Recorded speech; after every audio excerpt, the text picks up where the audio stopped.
ठीक है सर, आज के टॉपिक की हम शुरुआत करते हैं। तो पिछले वीडियो में जो बात चल रही थी वो हम प्रेग्मेटिज्म के बारे में बात कर रहे थे, और प्रेग्मेटिज्म की बात को ही हम आज फिर आगे बढ़ाते हैं। देखते हैं कि ये विचारधारा किस रूप में आगे बढ़ी और किस रूप में इसकी मेटाफिजिक्स और एपिस्टेमोलॉजी और एक्सियोलॉजी के प्रिंसिपल्स डेवलप हुए, उसके बारे में हम बात करेंगे। अब तक जो हम इसके बारे में बात कर चुके हैं वो ये बात कर चुके हैं कि ये जो है ये अमेरिकी दर्शन है, अमेरिका में ये फला फूला, और इसको देने वाले थे चार्ल्स सैंडर्स पियर्स, और उसके बाद दूसरे एक और प्रसिद्ध जो विद्वान है जिनका योगदान रहा वो है विलियम जेम्स, और सबसे महत्वपूर्ण विचारक जो इसके माने जाते हैं वो है जॉन ड्यूई।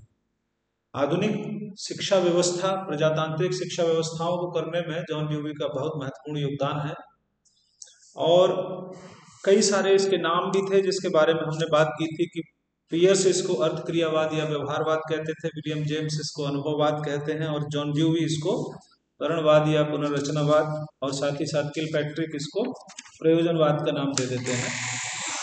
इसकी प्रेग्मेटिज्म की जो परिभाषाएं हैं वो हम देखेंगे अभी। पहले उससे पहले प्रेग्मेटिज्म जो शब्द है वो प्रेग्मेटिकोस से बना है, जिसका मतलब होता है किया हुआ कार्य या बिजनेस या एक्शन।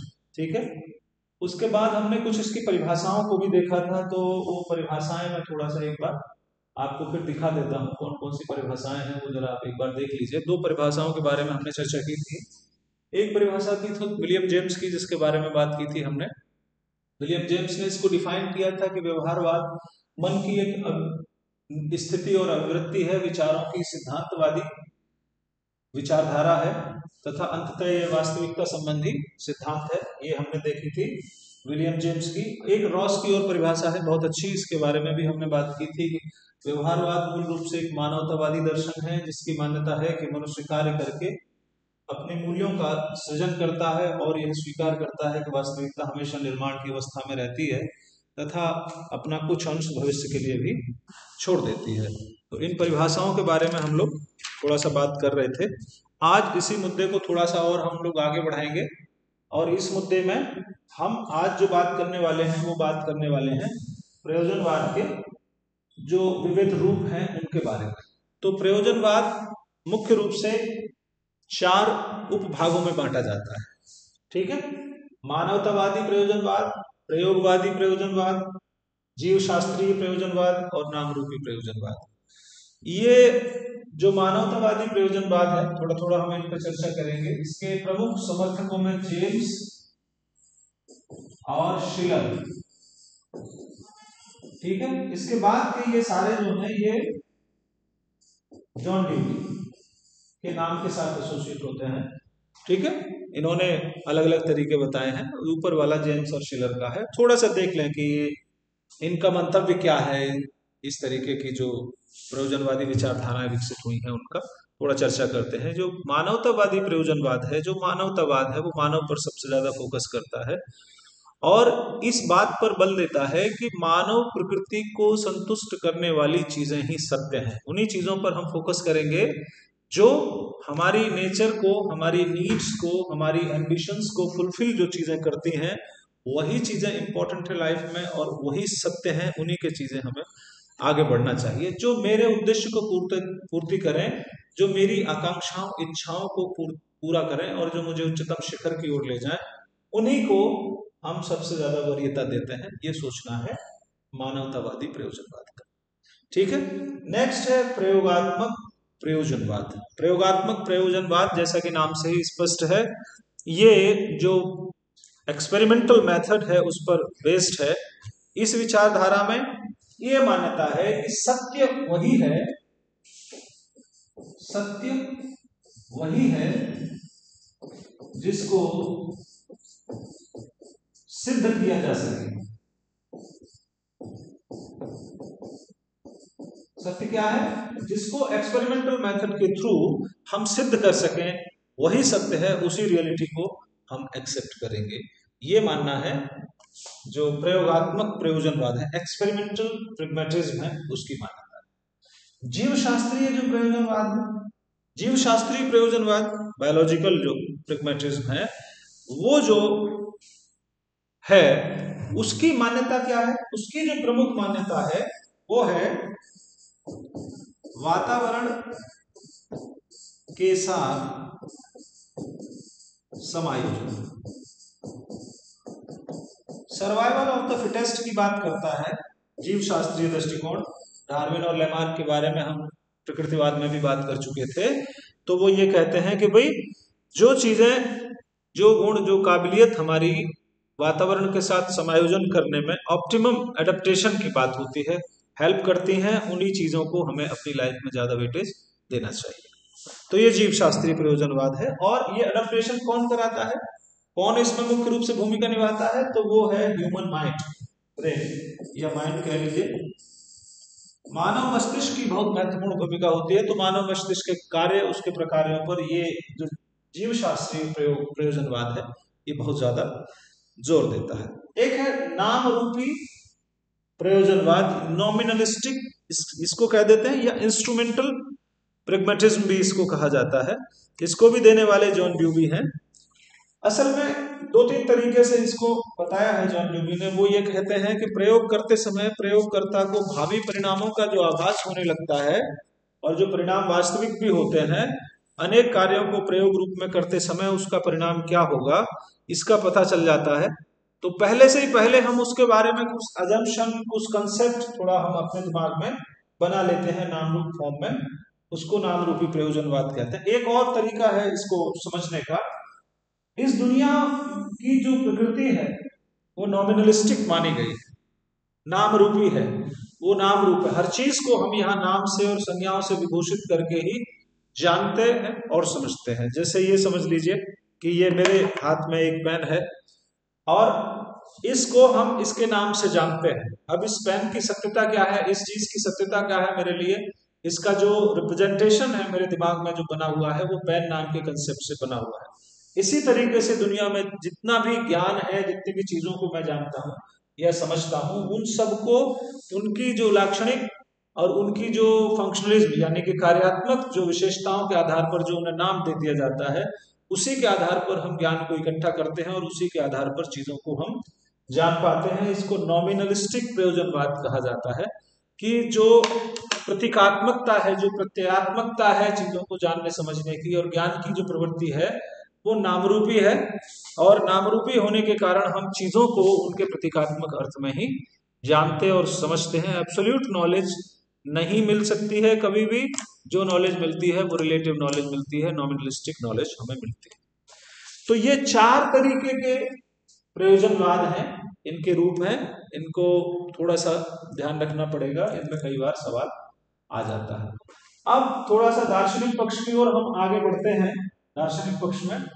और दार्शनिक पक्ष में इसकी जो हम बात शुरू करेंगे वो प्रयोजनवाद की तीन जो चीजें हैं उन्हीं पर बात करेंगे जो अब तक करते चले आ रहे हैं। तो प्रयोजनवादी की तत्व मीमांसा पर करेंगे, एक ज्ञान मीमांसा पर करेंगे और एक मूल्य मीमांसा पर। ठीक है, इन तीन चीजों पर हम लोग बात करने वाले हैं। तो पहले हम इसकी तत्व मीमांसा को देखते हैं कि तत्व मीमांसा इसकी क्या है और क्या कहती है। तीन लोगों के जो प्रमुख हैं इस दार्शनिक विचारधारा के, उन तीनों के विचारों को हम देखें या समझने की कोशिश करें तो हमें कुछ बातें बड़ी स्पष्ट रूप से समझ में आ जाती हैं। क्या समझ में आ जाती हैं? ये आ जाती हैं कि ये जो दर्शन है ये ब्रह्मांड की उत्पत्ति कैसे हुई, उसकी रचना के पीछे कौन सा सिद्धांत है, जीवन की वास्तविकता क्या है, इस तरीके की चीजों के बारे में बहुत ज्यादा बल नहीं देता है।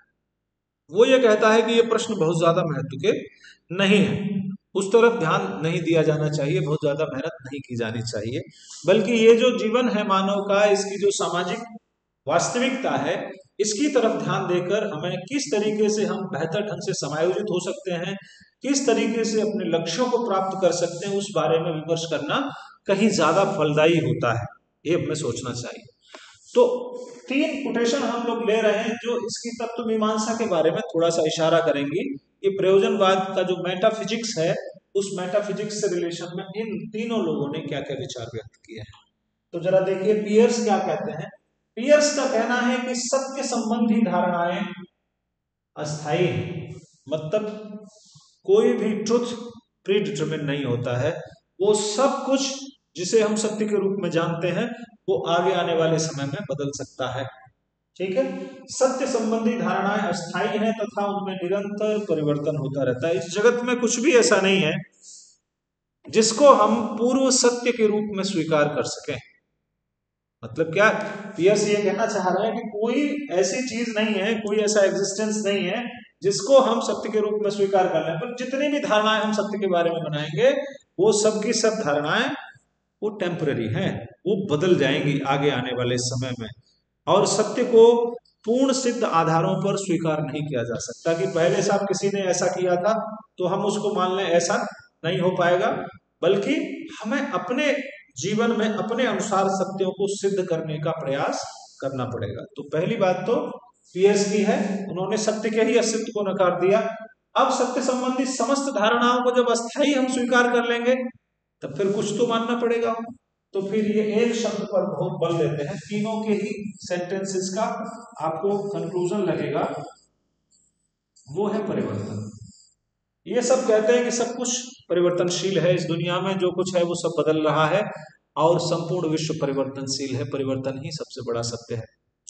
ठीक है, जेम्स के बारे में बात करते हैं। जेम्स साहब क्या कहते हैं, अनुभव से परे कोई विचार नहीं होता, अनुभव ही सब कुछ है, अनुभव से ही सभी मूल्य उत्पन्न होते हैं। अनुभववादी विचारक अनुभव पर सबसे ज्यादा फोकस करते हैं। विलियम जेम्स ने कहा है अनुभव ही सब कुछ है, जो कुछ हमें एक्सपीरियंस होता है, जो कुछ हमारे सेंस ऑर्गन के दिमाग में पहुंचता है और स्मृति के रूप में संरचित होता है, वही सब कुछ है। सारे मूल्यों का प्रतिमान वही है, सारे सत्यों का आधार वही है, वही सब कुछ है।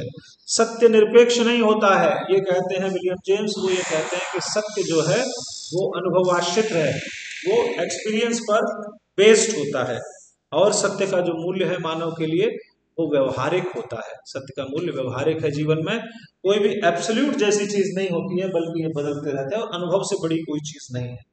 जेम्स यहाँ ये भी कहना चाहते हैं कि हमारे जीवन में जो कुछ हम जानते हैं वो हम वही जानते हैं जो हमारे एक्सपीरियंस में पहले से हो चुका है। उससे बड़ी चीज हम ना कुछ समझ सकते हैं ना हम कुछ जान सकते हैं। ठीक है, और आगे ये अपने स्टेटमेंट को बताते हुए कहते हैं विलियम जेम्स, इसी सेंटेंस का आगे पूरा पार्ट है, मैंने उसको यहाँ पर जोड़ा नहीं है। वो ये कहते हैं कि सत्य अनेक हैं और वो निर्मित होते रहते हैं। सत्य अनेक हैं और वो निर्मित होते रहते हैं और निरंतर परिवर्तनशील होते हैं। इसमें पूर्व निर्धारण नहीं किया जा सकता है, बल्कि उसकी खोज की जाती है, सत्य का निर्माण किया जाता है, सत्य का निर्माण किया जाता है। ठीक है, कोई भी चीज सत्य या मिथ्या नहीं होती है, विलियम जेम्स की बात कर रहा हूं, बल्कि उसे सत्यापन के बाद ही सत्य या मिथ्या ठहराया जा सकता है। तो ये स्टेटमेंट है विलियम जेम्स का, इसकी तत्व मीमांसा को लेकर के बात कहते हैं। पियर्स कहते हैं कि सत्य की कोई धारणा नहीं है, जेम्स कहते हैं कि अनुभव से परे कोई सत्य नहीं है, जो कुछ है वो एक्सपीरियंस है। ठीक है, तीसरी बात करते हैं हम जॉन ड्यूवी की। ड्यूवी भी लगभग वही बात कहते हैं। ड्यूवी कहते हैं कि वास्तविकता का हमारे ज्ञान के साथ तादात्म्य कभी नहीं हो सकता है। हमारी जो नॉलेज है उसके साथ में जो एब्सोल्यूट रियलिटी है उसका कभी भी आइडेंटिफिकेशन नहीं हो सकता, उसका कोई रियलाइजेशन हम नहीं कर सकते। ये कहते हैं कि मन एक क्रियाशील तत्व है जिसका गुण है परिवर्तन, जो निरंतर क्षण क्षण परिवर्तन होता रहता है। तो सत्य चाहे जो भी हो, पर फिर भी हम उसको रियलाइज नहीं कर सकते। हमारी बुद्धि में इतनी क्षमता नहीं होती है कि वो उसके साथ एक रूप हो सके, एकाकार हो सके। तो तीनों ही विचारक इन्होंने सत्य की धारणा को स्थायी माना है। इन्होंने कहा है कि वास्तविकता का हमारे जीवन के साथ कोई तादात्म्य नहीं हो सकता है, इसलिए उनके बारे में सोचना बेकार है। और ये कहते हैं कि जो कुछ है वो सब कुछ अनुभव है, अनुभव से परे कुछ नहीं। तो ये तत्व मीमांसा है। ये जगत की सैद्धांतिक व्याख्या करने के बजाय व्यवहारिक प्रयोजनवादी व्याख्या करती है कि जीवन में हम किस तरीके से सफल हो सकेंगे। ठीक है, थोड़ा और आगे बढ़ते हैं। ठीक है, और अब हम देखते हैं थोड़ा सा आगे इसकी ज्ञान मीमांसा के बारे में। ठीक है, प्रयोजनवाद की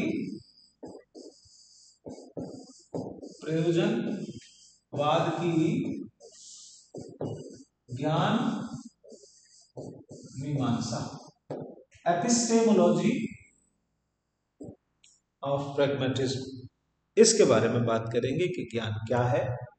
तो यहां पर मैं एक बात से शुरू करता हूं। और वो बात है जॉन ड्यूवी की। हालांकि जेम्स भी उससे पूरा का पूरा इत्तेफाक रखते हैं कि ज्ञान अनुभवों की पुनर्रचना है, reconstruction of experiences is knowledge. अनुभव, जैसे जैसे हमें अनुभव प्राप्त होते रहते हैं वैसे वैसे हमें ज्ञान प्राप्त होता रहता है। अनुभवों में जैसे जैसे नई सूचनाओं को जोड़कर हम अपने संज्ञानात्मक ढांचे को विकसित करते चले जाते हैं, वही ज्ञान है। इससे आगे पीछे और कुछ नहीं। और ये आगे कहते हैं ज्ञान के स्वरूप में कि ज्ञान साध्य नहीं है। जैसे भारतीय संस्कृति कहती है कि नॉलेज ही सब कुछ है, नॉलेज को अटेंड किया जाना चाहिए और ज्ञान प्राप्त करना जीवन का प्रमुख लक्ष्य है, ऐसा नहीं है। ये कहते हैं कि ज्ञान साध्य नहीं है, ज्ञान तो साधन है जीवन की सफलता के लिए। जीवन में आगे बढ़ने के लिए ज्ञान क्या है? ज्ञान एक साधन है, इसको इस्तेमाल किया जाना चाहिए जीवन को सुखमय बनाने के लिए। और ज्ञान प्राप्ति की विधि क्या है? ये तो ज्ञान की परिभाषा हो गई। अब कैसे ज्ञान को प्राप्त किया जाए, विधि क्या है, कैसे हम ज्ञान को प्राप्त करेंगे? ठीक है, सर्वश्रेष्ठ विधि जो ज्ञान प्राप्ति की बताई है हमने, वो बताई है वैज्ञानिक। ठीक है, और आप ये जानते होंगे, आप शिक्षा के विद्यार्थी हैं, कि वर्तमान समय में जितने भी अनुसंधान कार्य आज के वक्त में हो रहे हैं, वो सब अनुसंधान कार्यों के पीछे जिस विधि, जिस मेथोडोलॉजी का जो हम इस्तेमाल करते हैं, वो जॉन ड्यूवी ने, जॉन ड्यूवी। और वो कौन सा मेथड है? वो मेथड है आगमन प्लस निगमन। इन दोनों को मिला के उन्होंने विधि को बनाया है, जिसके 5 चरण हैं। अनुसंधान विधियों में हम इसको बहुत डिटेल में पढ़ेंगे। एम्पिरिकल नॉलेज का जो साइकिल है उसके बारे में हम जानेंगे कि किस तरीके से समस्या पैदा होती है हमारे सामने, फिर समस्या में हम आगमनात्मक तर्क का इस्तेमाल करते हुए परिकल्पनाओं का निर्माण करते हैं, और फिर परिकल्पनाओं का वेरिफिकेशन किया जाता है निगमनात्मक तर्क के द्वारा, और किसी भी चीज को सत्य या असत्य सिद्ध करते हैं। यानी कि समस्या, परिकल्पना, प्रदत्त विश्लेषण, प्रदत्तों का विश्लेषण और निष्कर्ष की जो विधि है, जिसके आधार पर वर्तमान समय में बहुत सारे प्रयोग और अनुसंधान किए जा रहे हैं, शोध किए जा रहे हैं, वो मूल रूप से जॉन ड्यूवी की ही देन है। तो ये क्या कहते हैं, सबसे इंपॉर्टेंट मेथड कौन सा है ज्ञान प्राप्ति का? वैज्ञानिक विधि। और वैज्ञानिक विधि क्या है? आगमन और निगमन दोनों के फ्यूजन से इन्होंने बनाई। ठीक है, वो हम तब बात करेंगे जब रिसर्च के बारे में हम बात कर रहे हैं। तो वैज्ञानिक विधि सबसे ज्यादा इंपॉर्टेंट है। ठीक है, और इन्होंने 5 स्टेजेस बताई हैं, वो हम बाद में डिटेल में बात कर लेंगे। एक और मेथड पर ये बहुत बल देते हैं, वो है प्रोजेक्ट मेथड। प्रोजेक्ट मेथड, ठीक है, इसकी भी बात तब करेंगे जब इसके शैक्षिक पक्ष की हम लोग बात करेंगे, उस समय हम बात करेंगे। ठीक है, और थोड़ा सा अगर बात करें हम इसकी क्या क्या है ज्ञान मीमांसा की विशेषताएं, तो ये कहते हैं कि ज्ञान मानव की सुख अनुभूति का साधन है। साधन तो हमने देखी कि अनुभवों की पूर्ण संरचना है जिससे कि सुख प्राप्त होता है। ठीक है, अब ये कैसे, ये तो विधि हो गई, और ये करके सीखने पर बहुत बल देते हैं। यानी कि जो ज्ञान हम प्राप्त करेंगे, ज्ञान की प्राप्ति करके सीखने से होती है। इसके लिए इन्होंने सामाजिक अनुभवों पर बहुत बल दिया है। सामाजिक अनुभव व्यक्ति को प्राप्त करने चाहिए, सामाजिक अनुभवों से व्यक्ति को ज्ञान प्राप्त होता है। ठीक है, थोड़ा सा और एनालिसिस ये करते हुए कहते हैं कि जो कर्मेंद्रियां और ज्ञानेंद्रियां हैं, कर्मेंद्रियां और ज्ञानेंद्रियां वो क्या है? कर्मेंद्रियां और ज्ञानेंद्रियां जो है वो ज्ञान का आधार है। ठीक, ज्ञान का आधार, यहीं से ज्ञान प्राप्ति की प्रक्रिया शुरू होती है। बुद्धि और मस्तिष्क, बुद्धि तथा मस्तिष्क इसके बारे में इन्होंने कहा है कि ये ज्ञान के नियंत्रक हैं, इनसे कंट्रोल की जाती है नॉलेज, ठीक है। और सामाजिक क्रियाएं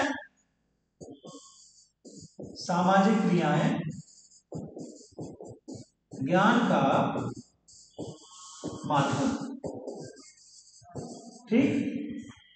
ज्ञान का आधार क्या है? Sense organs. ज्ञान को कंट्रोल कौन करता है? इंटेलिजेंस। और मीडियम क्या है? मीडियम है इसका सोशल इंटरेक्शन। तो ये सब कुल मिला के इसकी ज्ञान मीमांसा के बारे में है। थोड़ा सा और आगे बढ़ जाते हैं, इसकी मूल्य मीमांसा की तरफ आते हैं। मूल्य मीमांसा प्रयोजनवाद की मूल्य मीमांसा, एक्सोलॉजी ऑफ प्रेग्मेटिज्म। मूल्य मीमांसा, तो जैसे इसकी तत्व मीमांसा थी उसी के आधार पर मूल्य मीमांसा की भी निर्धारण किया है। यहां पर एक बात हमें ध्यान रखने की है कि सबसे ज्यादा पूर्व स्थापित मूल्यों और सत्यों को जब ये स्वीकार नहीं कर रहे हैं तो कोई भी व्यवहार करने के नैतिक मानदंडों को ये प्रतिपादित नहीं करेंगे, ठीक है। पूर्व निर्धारित सत्यों को ये स्वीकार कर दिया इन्होंने। सबसे बड़ा जो चीज है वो है परिवर्तन। जीवन का सबसे बड़ा सत्य अगर कुछ है प्रयोजनवाद के अनुसार तो वो है परिवर्तन। प्रयोजनवाद का नारा क्या है? परिवर्तन। Change is the law of nature. ये बात सबसे ज्यादा किसी पर लागू होती है तो वो प्रयोजनवाद पर लागू होती है, ठीक है। एक कोटेशन मैं यहां जरूर आपसे शेयर करना चाहूंगा और वो है जेम्स की कोटेशन। विलियम जेम्स कहते हैं, आज जो हमें सत्य दिखाई पड़ रहा है उसके आधार पर आज जीना है और कल उसी को झूठ बताने के लिए भी तैयार रहना है। आज जो हमें सत्य दिखाई पड़ रहा है उसके आधार पर आज जीना है। आज के सत्य के आधार पर आज जीना है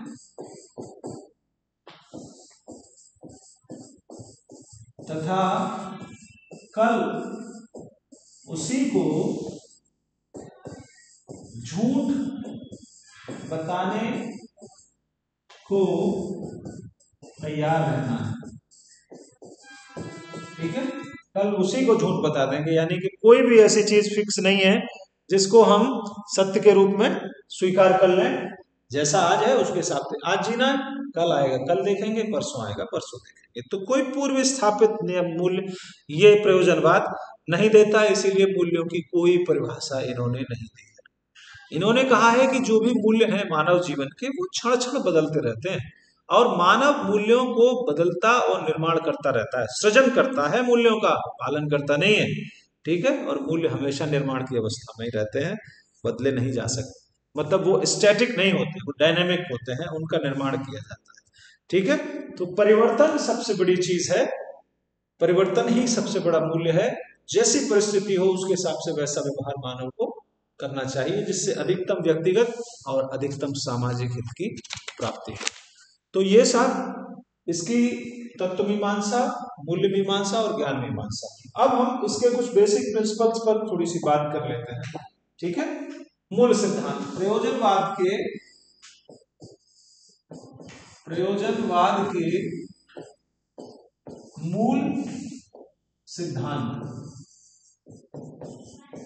मूल सिद्धांत इसके क्या क्या है, फंडामेंटल्स क्या क्या है, किन किन चीजों पर ये बात करता है, और सीक्वेंस में हम लिख लेते हैं। पहली सबसे महत्वपूर्ण बात क्या है जिस पर ये बल देता है? ये कहते हैं कि सत्य की प्रकृति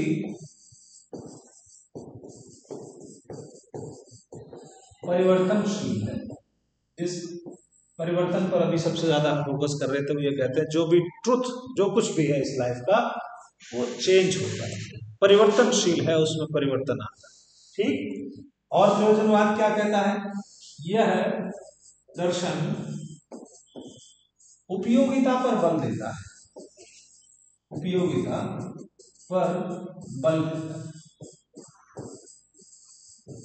यूज क्या है चीजों का?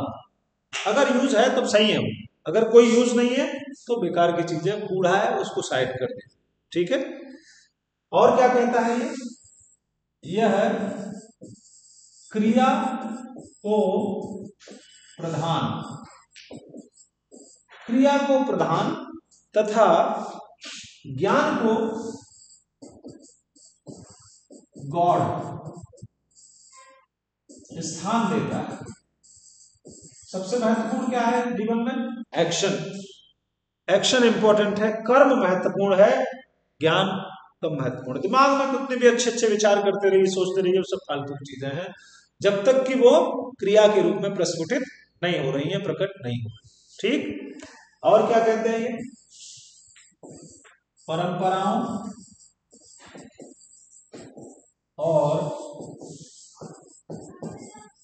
सिद्धांतों के विरोधी। ये परंपरा और सिद्धांतों के विरोधी है, क्योंकि परिवर्तन की बात कर रहे हैं, पूर्व स्थापित किसी सत्य को ये स्वीकार करने में विश्वास नहीं कर रहे हैं। तो इसका क्या मतलब है कि ये जो है सीधे सीधे जो समाज की लंबे समय से प्रचलित धारणाएं हैं उनको खंडित कर रहे हैं। ठीक है।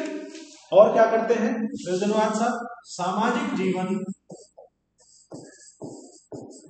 पर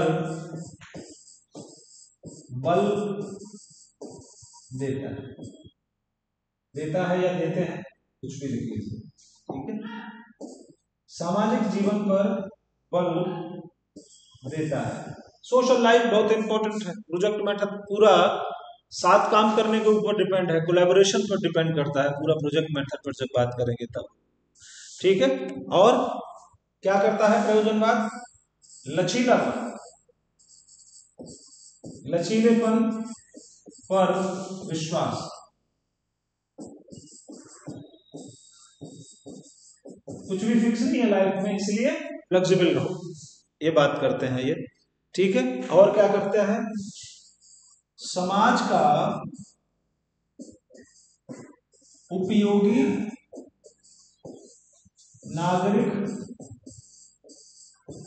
बनाने में सहायता करता है। सोशली स्किल्ड कैसे होना है हमें।